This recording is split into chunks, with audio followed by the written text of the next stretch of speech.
Hello दोस्तों, good morning, Ram Ram, Radhe Radhe. आशा करता हूँ कि आप सब लोग स्वस्थ होंगे, मस्त होंगे और अपनी परीक्षा की तैयारी जारी रखें। आज हम लोग पढ़ेंगे भारतीय संविधान। भारतीय संविधान में क्या देखेंगे? प्रस्तावना। प्रस्तावना को ही उद्देशिका कहते हैं। याद है कि प्रस्तावना को कब पेश किया गया था, किसने पेश किया था और प्रस्तावना के बारे में क्या क्या कहा गया और किन किन लोगों ने कहा, जो हर परीक्षा में किसी कभी न कभी पूछे जाते हैं। आइए देखते हैं उद्देशिका। उद्देशिका को सबसे पहले पंडित जवाहरलाल नेहरू ने पेश किया था। पंडित पंडित जवाहरलाल नेहरू नेहरू ने पेश किया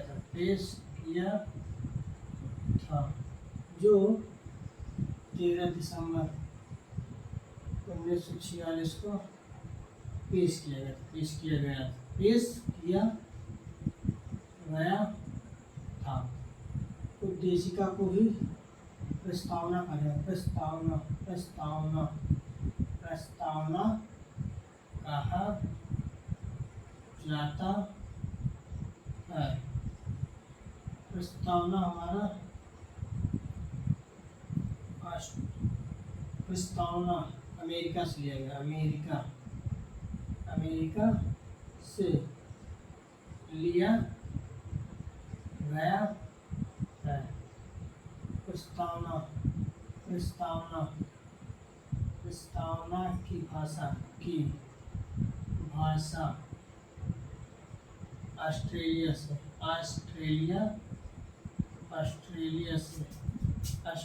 से लिया गया है। और हम लोग देखेंगे कि प्रस्तावना को क्या कहा गया और किसने क्या क्या कहा है। आइए देखते हैं।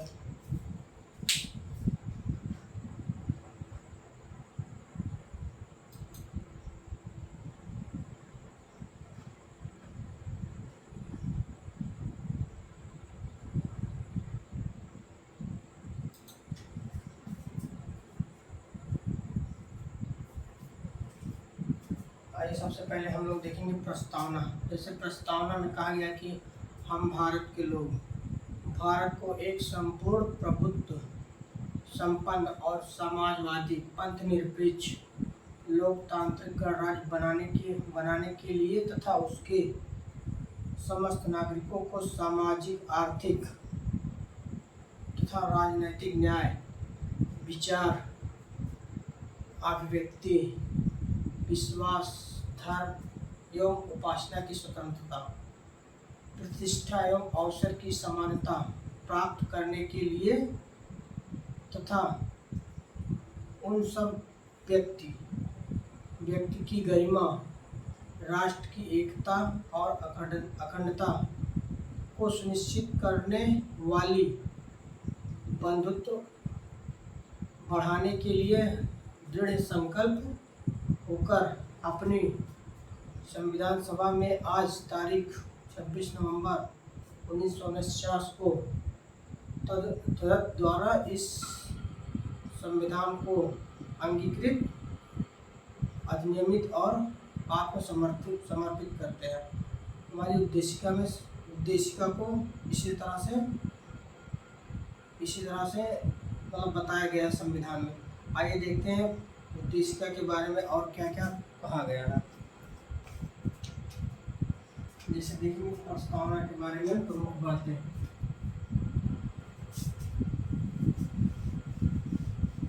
प्रस्तावना के बारे में या उद्देशिका के बारे में। प्रस्तावना या उद्देशिका दोनों एक ही है। प्रस्तावना या उद्देशिका। प्रस्तावना, आइए देखते हैं प्रस्तावना के बारे में।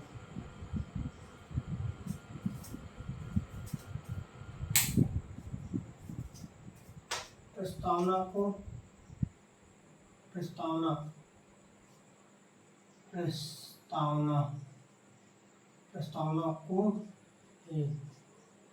ही भारतीय भारतीय संविधान, संविधान, संविधान की कुंजी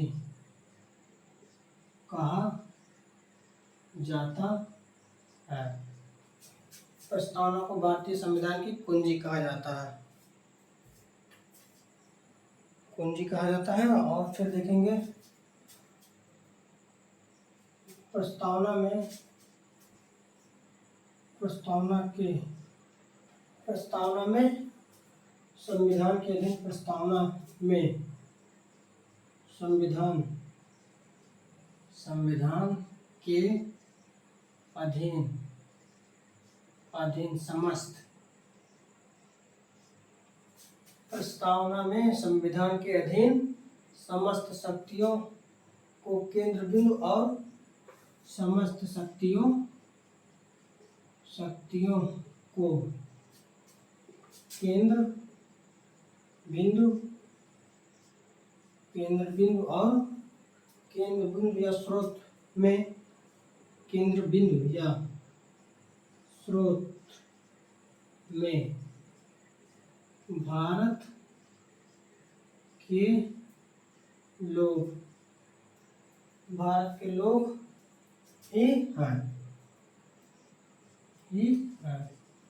जैसे प्रस्तावना में कहा गया संविधान के अधीन समस्त शक्तियों का और के केंद्र बिंदु के स्रोत भारत के लोग ही होंगे। उसके बाद देखेंगे प्रस्तावना में न्यायालय द्वारा प्रस्तावना में न्यायालय द्वारा परिवर्तित नहीं किया जा सकता। प्रस्तावना को न्यायालय द्वारा परिवर्तित नहीं किया जा सकता। आइए देखते हैं किसने कहा था न्यायालय द्वारा परिवर्तित नहीं किया जा सकता। जैसे यूनियन बनाम भारत, यूनियन बनाम भारत बनाम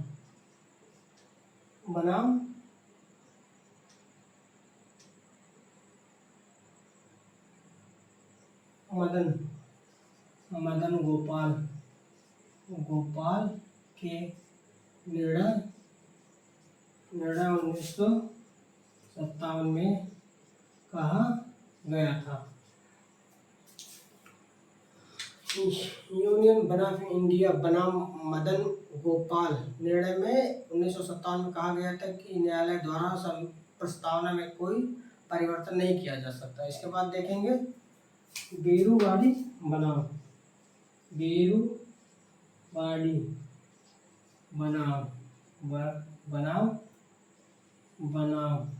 केरल राज्य 1960 में, बेरूवाड़ी बनाम केरल राज्य में 1960 में कहा गया था कि प्रस्तावना में कहा गया था कि प्रस्तावना संविधान का अभिन्न अंग नहीं है और इसमें संशोधन नहीं किया जा सकता। उसके बाद देखेंगे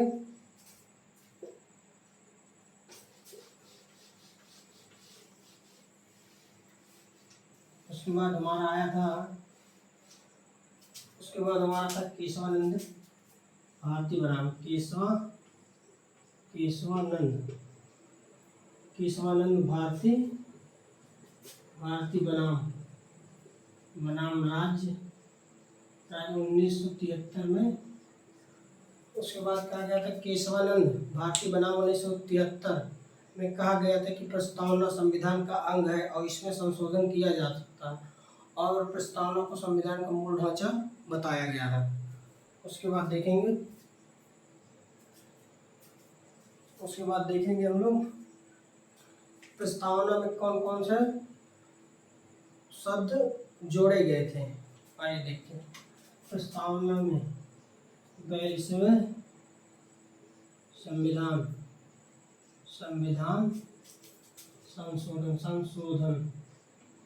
संशोधन द्वारा 1976 में समाजवादी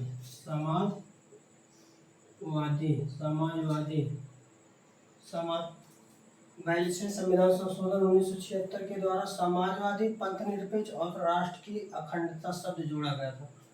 समाजवादी पंथ निरपेक्ष और राष्ट्र की अखंडता। समाजवादी, पंथ निरपेक्ष और राष्ट्र की अखंडता शब्द को जोड़ा गया था। 42वें प्रस्तावना में 42वें संविधान संशोधन 1976 के द्वारा समाजवादी, पंथ निरपेक्ष और राष्ट्र की अखंडता शब्द जोड़ा गया था। इसके बाद देखेंगे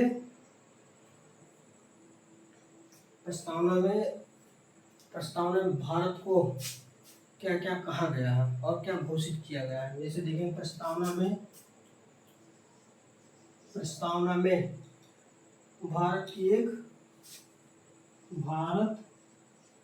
भारत को एक प्रभुत्व संपन्न समाजवादी, पंथ निरपेक्ष और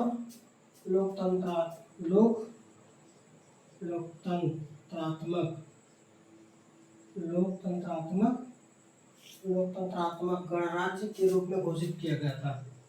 गणराज्य के रूप में घोषित किया गया था। भारत को प्रस्तावना में प्रभुत्व संपन्न एवं समाजवादी, पंथ निरपेक्ष और लोकतांत्रिक गणराज्य के रूप में घोषित किया गया था, जो 1942वें संविधान संशोधन 1976 के द्वारा प्रभुत्व संपन्न और समाजवादी, पंथ निरपेक्ष लोकतंत्रात्मक गणराज्य के रूप में घोषित किया गया था। आगे देखेंगे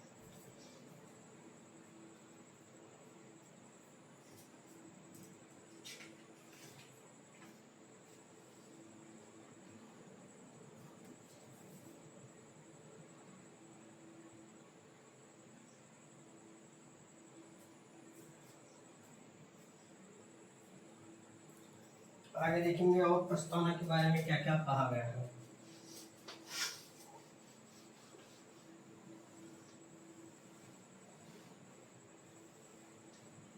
प्रस्तावना के बारे और अभी देखेंगे प्रस्तावना के बारे में क्या क्या कहा गया है। प्रस्तावना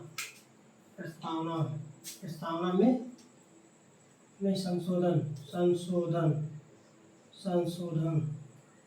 प्रस्तावना में संशोधन 42वें संविधान संशोधन 1976 के द्वारा समाजवादी, पंथ निरपेक्ष और राष्ट्र की अखंडता शब्द जोड़ा गया था। और देखेंगे प्रस्तावना में संशोधन अनुच्छेद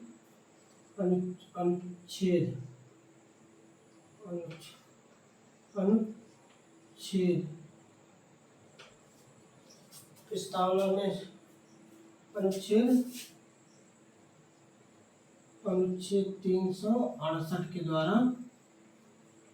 368 के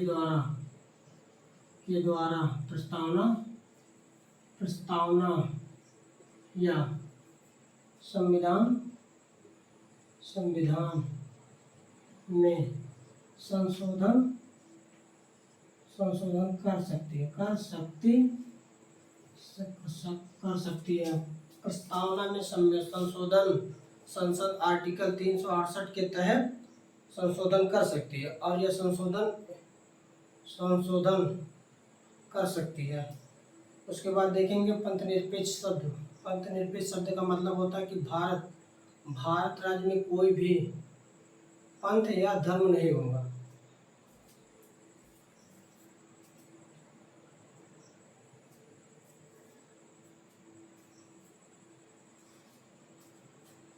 आइए देखते हैं उपदेशिका को क्या क्या कहा गया और किसने कहा था। जैसे प्रस्तावना को राजनीतिक राजनीतिक नीतिक राजनीतिक जन्म जन्म कुंडली कुंडली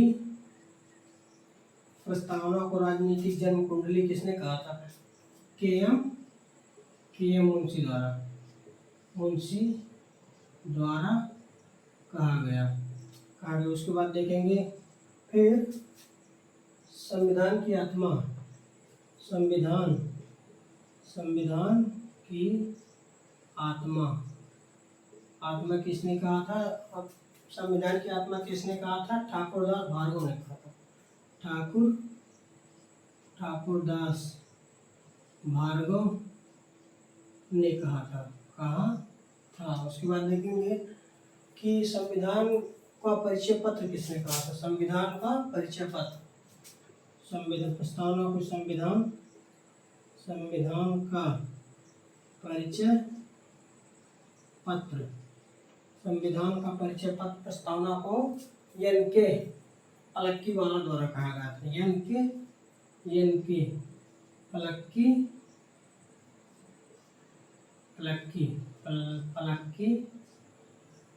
पलक्कीवाला के द्वारा कहा। पलक्कीवाला ने कहा था।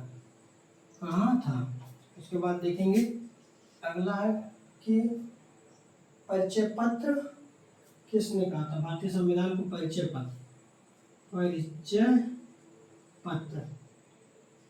पत्र किसने कहा था? सर अर्नेस्ट वाकर ने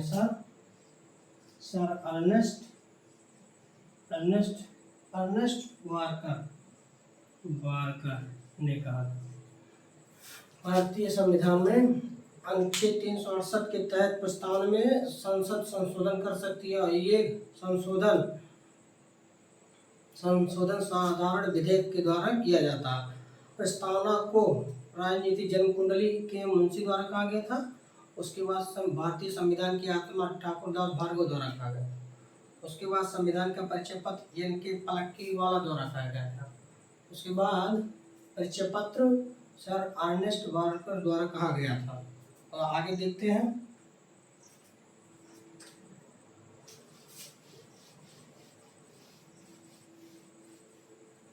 प्रस्तावना में कहा गया है कि प्रस्तावना में कहा गया है कि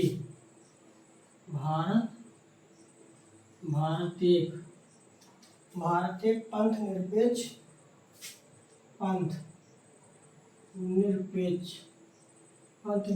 राज्य होगा। जैसे प्रस्तावना में कहा गया है कि भारत एक पंथ निरपेक्ष राज्य होगा। पंथ निरपेक्ष राज्य का मतलब ये होता है कि भारत में कोई भी पंथ या धर्म नहीं होगा। जैसे हमारे भारत किसी राज्य में कोई भी अपना धर्म अपना सकता है। जैसे कि नेपाल में हमारा नेपाल एक हिंदू राष्ट्र है, उसमें हिंदू राष्ट्र के सिवा और कोई धर्म नहीं है। हमारे भारत में कोई भी धर्म कोई भी व्यक्ति अपना सकता है, वो धर्म अपनाने के लिए एकदम स्वतंत्र है। उसके बाद देखेंगे उद्देशिका में क्या क्या जोड़ा गया। तो उद्देशिका प्रस्तावना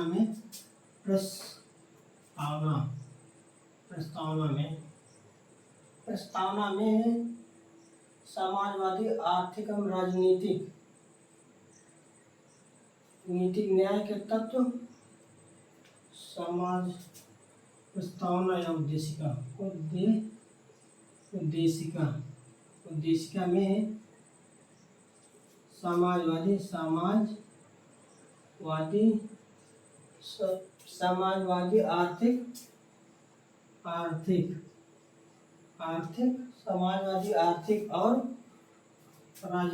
की बात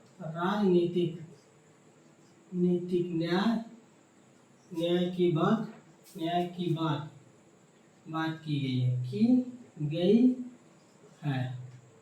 जैसे हमारे संविधान की प्रस्तावना या उद्देशिका में समाजवादी आर्थिक एवं राजनीतिक न्याय की बात की गई है 3 प्रकार के। जैसे पहला हो गया समाजवादी, दूसरा हो गया आर्थिक, तीसरा हो गया राजनीतिक न्याय की बात की गई है, जो रूस के संविधान से लिया गया था। जो रूस के संविधान से, संविधान से लिया गया था। 1917 के रूस की क्रांति से लिया गया था। जैसे प्रस्तावना में या उद्देशिका में समाजवादी आर्थिक राजनीतिक 3 प्रकार की न्याय की बात की गई थी, जो 1917 के रूस के क्रांति से संबंधित है। उसके बाद अगला देखेंगे उद्देशिका में या प्रस्तावना में समाजवादी अखंडता एवं पंथ निरपेक्ष शब्द समाजवादी पंथ निरपेक्ष समाजवादी पंथ निरपेक्ष या अखंडता शब्द को 42वें संविधान संशोधन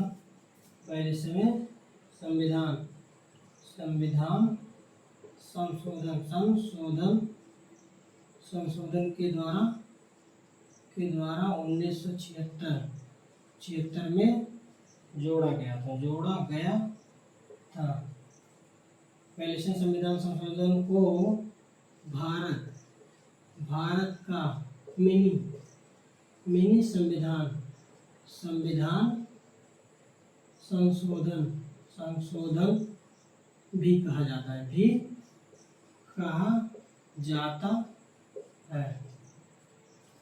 प्रस्तावना या उद्देशिका में 42वें संविधान संशोधन 1976 के द्वारा समाजवादी अखंडता और पंथ निरपेक्ष शब्द जोड़ा गया था।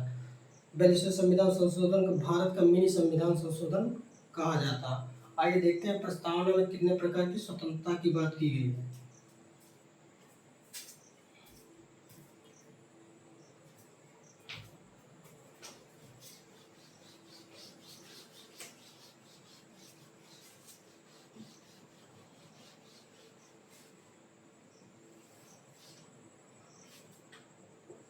प्रस्तावना में 5 प्रकार की स्वतंत्रता की बात की गई। जैसे हो जाएगा हमारा पहला हो जाएगा विचार अभिव्यक्ति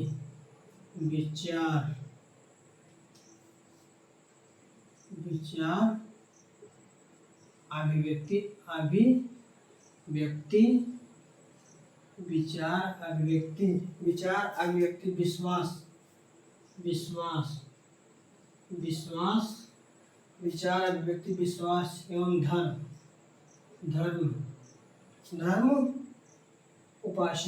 धर्म और उपासना की बात की स्वतंत्रता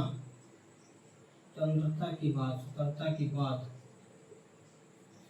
इसे हमारे प्रस्तावना में 5 प्रकार की स्वतंत्रता की बात की। जैसे हो जाएगा पहला विचार की स्वतंत्रता, अभिव्यक्ति की स्वतंत्रता, विश्वास की स्वतंत्रता, धर्म एवं उपासना की स्वतंत्रता। उसके बाद देखेंगे कितने प्रकार की समानता की बात की गई है।